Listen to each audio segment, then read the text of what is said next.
Hey there guys, welcome back to another video, and today I'll be showing you how to use TikTok Reels picture-in-picture feature.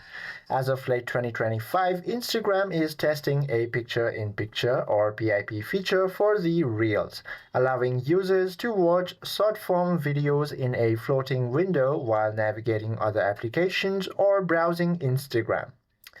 Selective users can enable this by tapping the three-dotted menu on a reel to activate the floating viewer, which keeps playing even after leaving the application itself.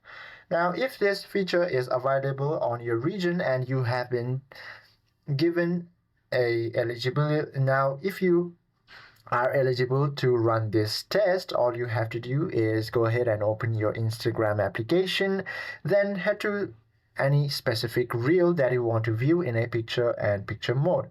Now you should be able to find this three-dotted menu. All you have to do is go ahead and tap on it, and if this picture-in-picture mode is available in your region or your account is chosen for this feature, you should be able to use this from over here. However, it is not shown in mine, but it should be available on yours. All you have to do is go ahead and tap on it, then head back or close the Instagram application, and you should be able to enjoy your reels even in picture-in-picture mode. I hope this video helps you out a lot. If you have any questions or queries, please do comment down below.